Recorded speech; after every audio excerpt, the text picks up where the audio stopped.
Well, hello, and a warm welcome back to another week on my allotment. It is hammering down. It's due to hammer down for the next 2 weeks, almost without any cessation. The sane amongst you might say, what the bloody hell are you doing up the plot today, Martin? Well, I've been away for a week in Cornwall, you're probably aware of that, and I've missed the place. We had the most fantastic week. We struck lucky. We've got family in Falmouth who we visited, and they said it's the best week of summer weather they'd had all summer, and we were there for all of it. It was glorious, and in a minute I'll show you a few clips put together of our time down there, mostly of Cheryl, because she doesn't like using the camera, but we had a fantastic time. And just out of interest, I love the cultural history of Britain. It is so rich, and despite this woke nonsense that goes on today, I personally am very proud of almost all of it. And at the end of the clips, I think, we're at St Maur's Harbour, which is a beautiful little town on the end of the peninsula, at the end of Roseland Peninsula. Beautiful little town. And we were sat there one evening watching the sun go down, and there are these long rowing boats that can take about 8 to 10 people. And they are Cornish pilot gigs, and they date back to the 17th and 18th centuries, when large vessels came into Falmouth Harbour. The pilots were men who went out and they knew the waters of the harbour intimately, and they would guide the ship in to avoid any collisions, running aground, etc. And they were called harbour pilots. And there were many pilots in a harbour, and as a vessel came in, they would row out at great speed to try and get to the vessel first, because the harbour pilot that got to the ship first was the one they employed. And so the pilot himself would employ oarsmen to row him out in the gigs. And so there was great competition, because the rowers only got paid if the pilot got paid. And it's a wonderful old tradition. You can imagine these things racing at speed with 10 big strong men pulling for all they're worth. It must have been quite a sight. Well, nowadays it's a sport. In fact, the ones that we saw in the harbour were mostly manned by young women, and they weren't really doing much, but it was nice to see them. And it's a sport now, and every May on the Isles of Scilly there is a world competition of races, and they come from countries all around the world. And I think that sort of stuff is fascinating. Anyway, you'll see a small clip of it.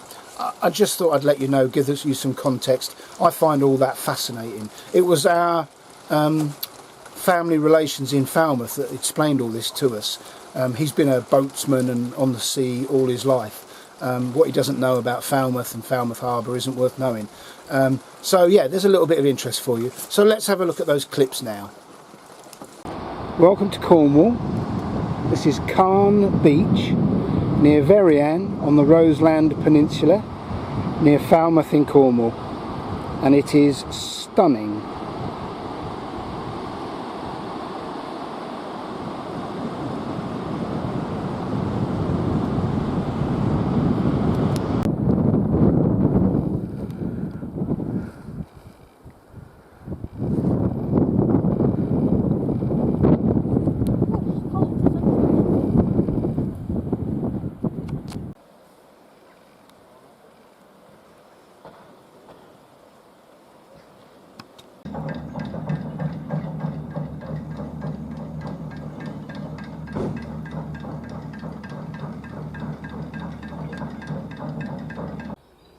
Welcome to Trelisic Gardens, just outside Falmouth. Looking stunning. Right next to the ferry we just got off.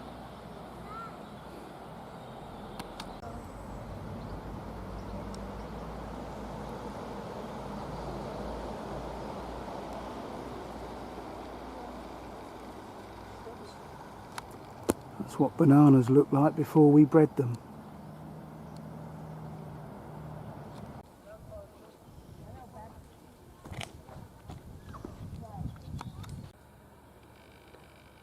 Found a lovely spot with a bench, and after yesterday's 5-hour marathon walk, we're making maximum use of the benches.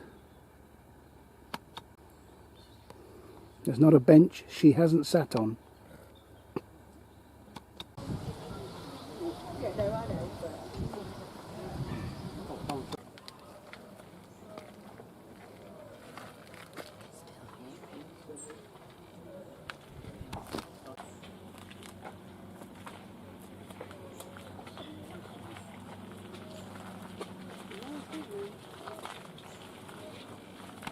Old allotmenteers don't die, they just get used as scarecrows.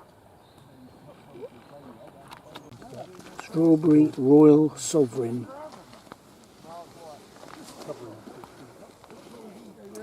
They're huge plants.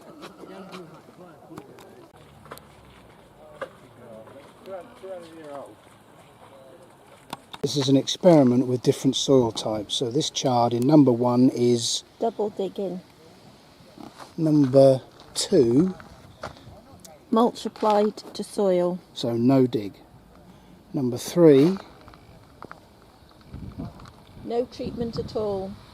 And number 4, reconstructed soil. And reconstructed soil is soil made from composted green waste, bark chippings and china clay sand. right. They're doing very well. So if ever there was an experiment that showed the strength of plants grown in a no-dig bed, it's that.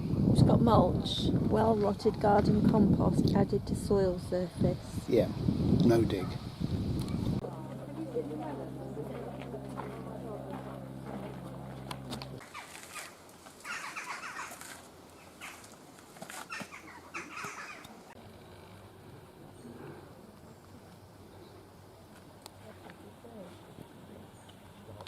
Isn't that lovely? That takes our first prize. No, it doesn't. I prefer the orange ones.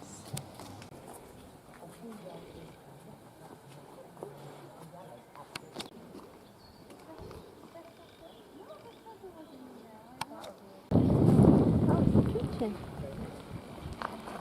Another kitchen. Great for kids. Should we go and have a play? No, thanks. Oh.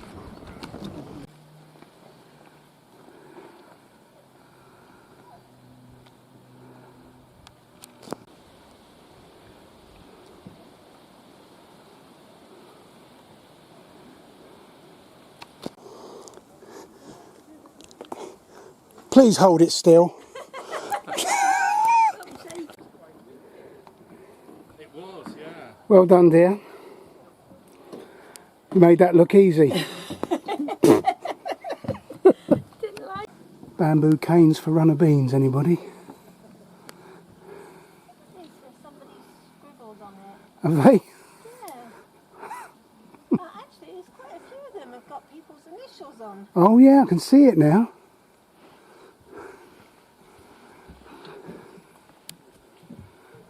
Yeah. Really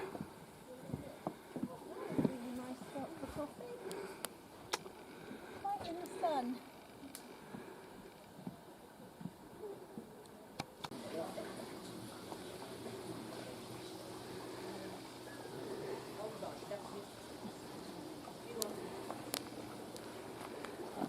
Nice spot for a sit down. Yeah.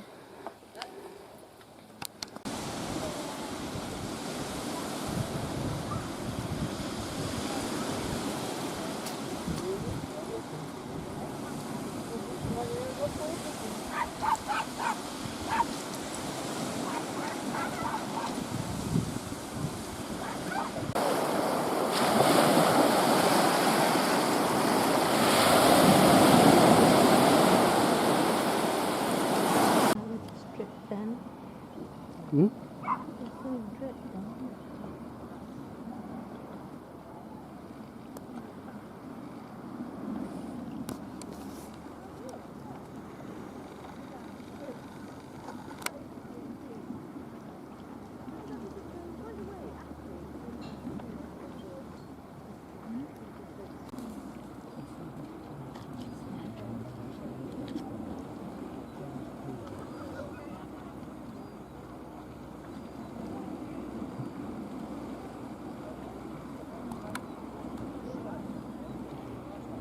got sailing boats coming in as well. Mm.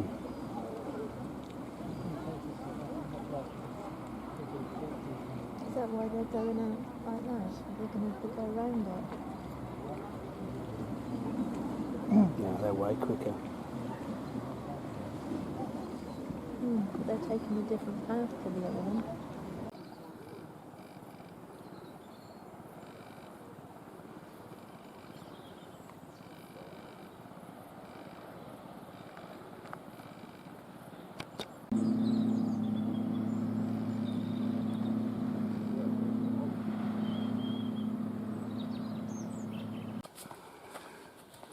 Different day, different walk, same glorious weather.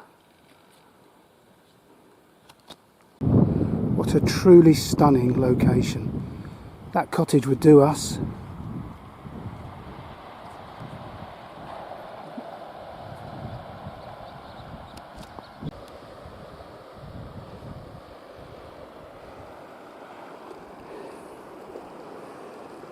What goes down must go up.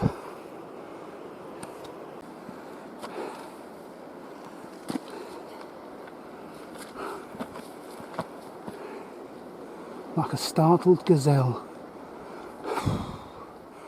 Right. Like a gazelle. Funny, I just said that. Right, the old hippopotamus is about to do it. Thankfully, he's not going to be filmed.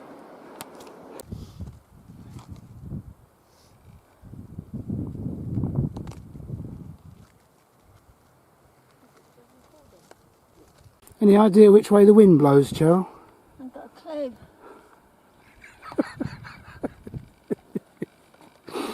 It's a fair indicator, isn't it?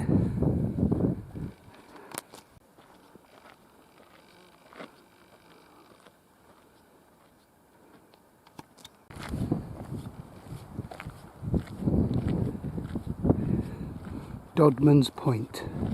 Used to be known as Dead Man's Point on account of the shipwrecks.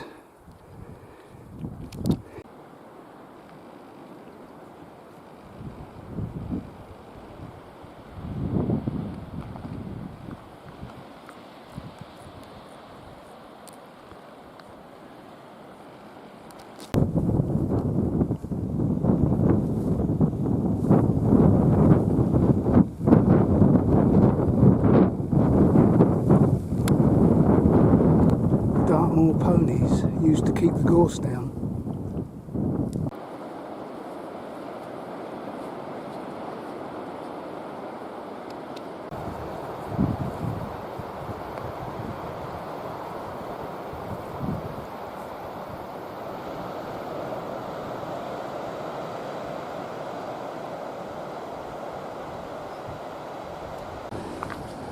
Gorenhaven is in sight.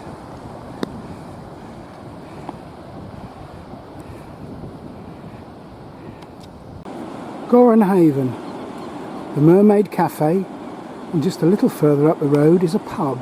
Yay! Oh, the agony of choice, although it sounds like Cheryl's made hers.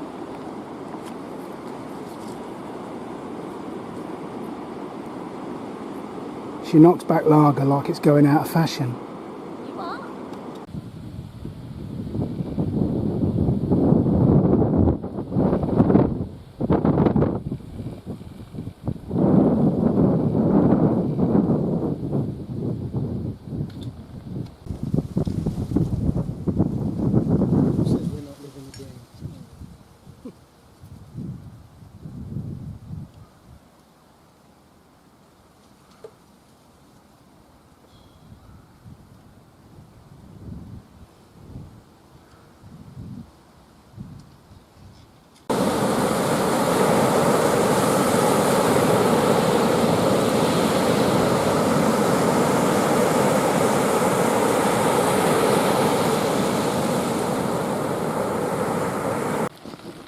Yeah, fantastic week.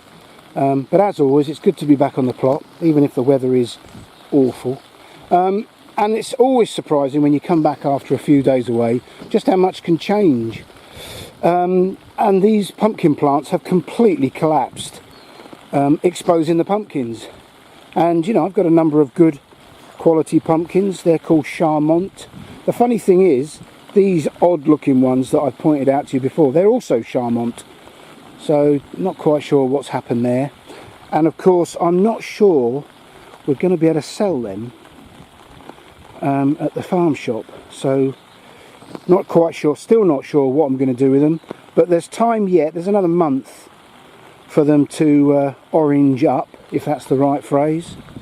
And these two late plants I put in have managed 1 pumpkin each. And the wheelbarrows managed 1 large one and 2 small ones, so they don't owe me anything. The rhubarb is starting to drop down, but that's a low priority.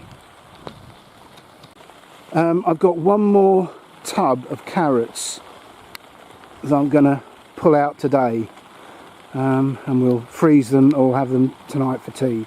And there was 1 pumpkin Charmant plant over there, and it's produced 4 good pumpkins, so that plant doesn't owe me anything. Obviously these other plants, the 3 other plants remaining in this bed, are zombie, and they haven't collapsed in quite the same way. But I think you can see there the plant is, or the pumpkins are starting to go orange. So looking forward to seeing the final product of those. And if the farm shop will take those for sure, and I've probably got about 20 of those, so I'm not going to be short for my contract this year. Well, if you remember, spring was god awful, very, very wet, and it meant we had a late growing year this year. So quite late I planted 9 butternut squash plants. They're called Sweet Max, 9 plants.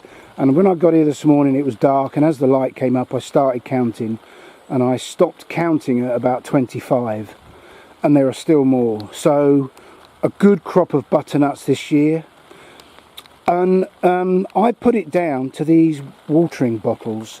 When I plant each plant, I scrape away some soil by the roots, I put a small cane in, and then these bottles, they're squash bottles we have from home, I cut the bottom off, discard the cap, and then they go on upside down.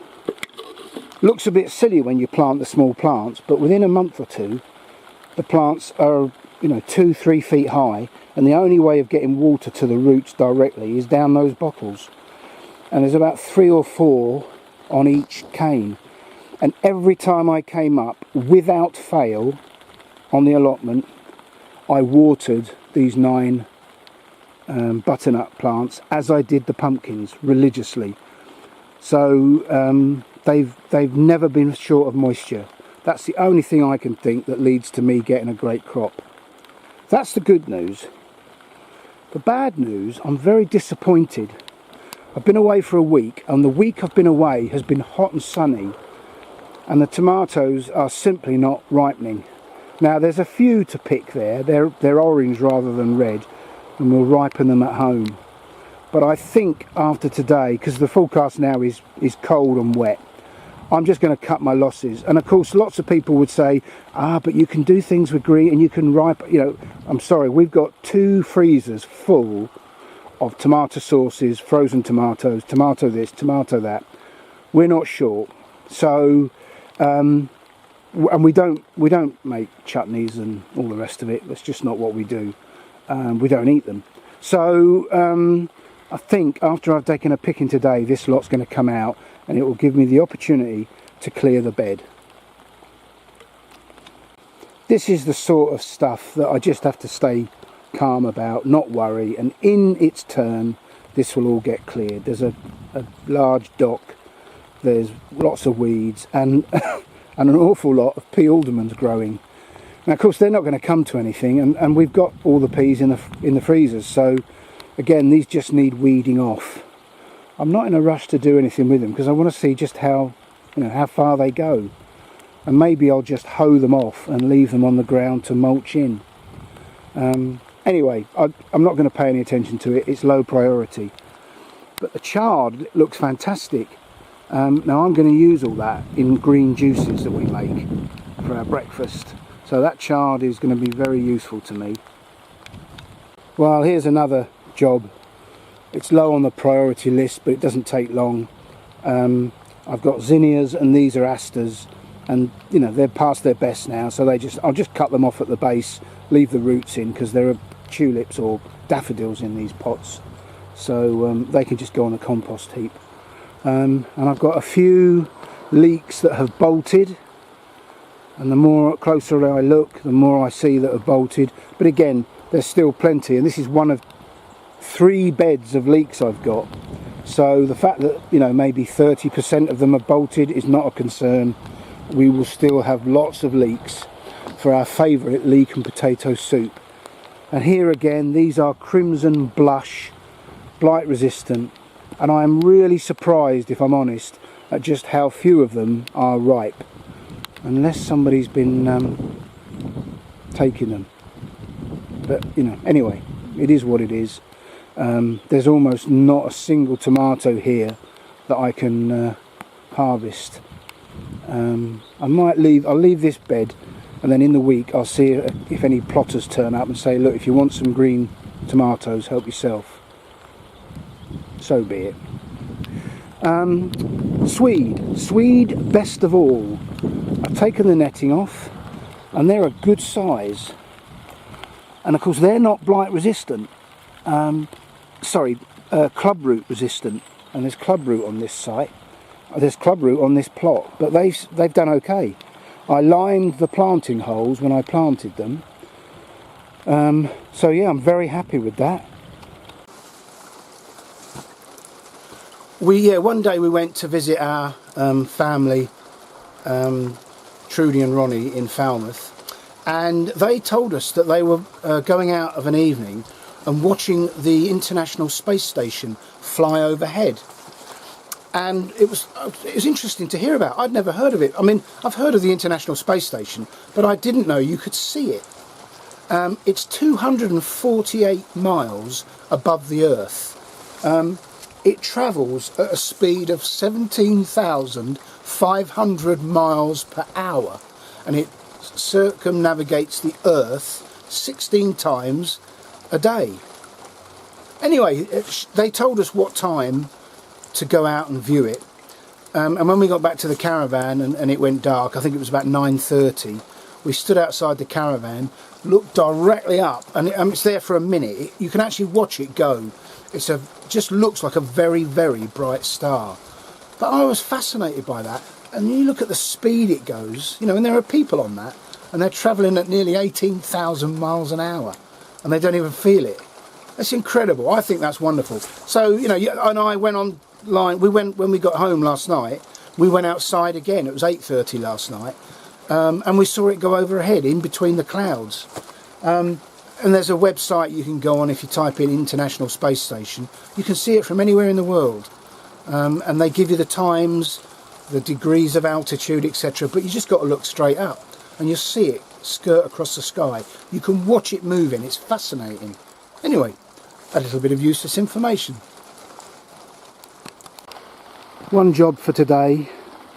I'm going to take that netting off the Brussels sprouts and take a few more leaves off, because I've got Brussels sprouts ready to go. Because Crispus, which is the clubroot resistant variety I grow, they're an early Brussels sprout, so there's plenty on there to eat, and we're having them tonight for our tea, much to my wife's disgust. She will have one on her plate because she knows it's the right thing to do because they're healthy, but she won't have more. And along with that, the netting is coming off the Cavolo Nero. Again, I'm hoping the cabbage whites are finished and the kale can now be let out into the atmosphere, and I'll just keep an eye on it, and if I see any eggs or caterpillars, I'll pick them off. But the netting's coming off those today. Another success story this year are the winter squash mashed potato. Now those ones there growing on the path are not a good size, but inside there are lots and lots of very good size. Now I'm looking, I can't find any. There we are. Good size mashed potato squash. For whatever reason, although there's you know, the leaves are weathering, they're not drooping at the moment, so I'm going to be patient and leave these another week or two, and they are all going to the farm shop to be sold. That's why I grow them. They're very popular and they fly off the shelf, and at about £4 each, I think that's what they, £4 I think they sell them for, half of that goes into my pockets. So yeah, all to the farm shop, and I'm going to guess I've got about 20 to 30 under there, maybe a few more if I'm lucky.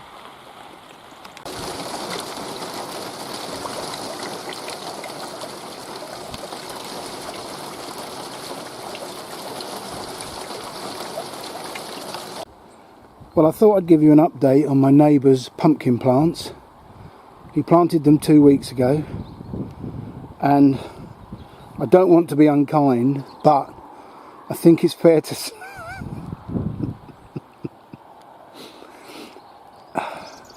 my mum always taught me, if you have nothing nice to say, don't speak, Martin. So probably best I say nothing. Don't think he's going to be getting any pumpkins this year.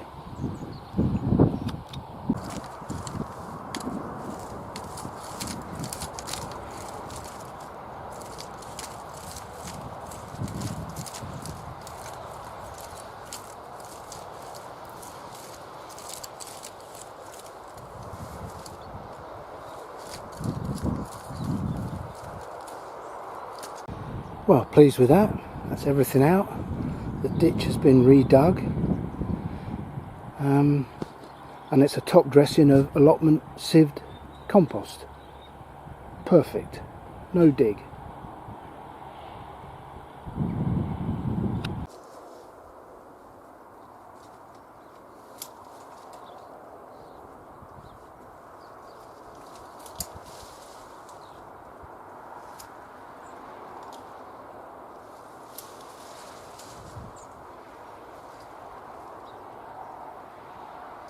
Well, that's a very satisfactory harvest. The cucumber's huge, but it's going to be juiced along with the kale and the chard. But that is the last of my carrots and the last of my runner beans. The rest of the runner beans are left to go to seed. I'm working hard at saving my own seed this year. Anyway, very happy with that.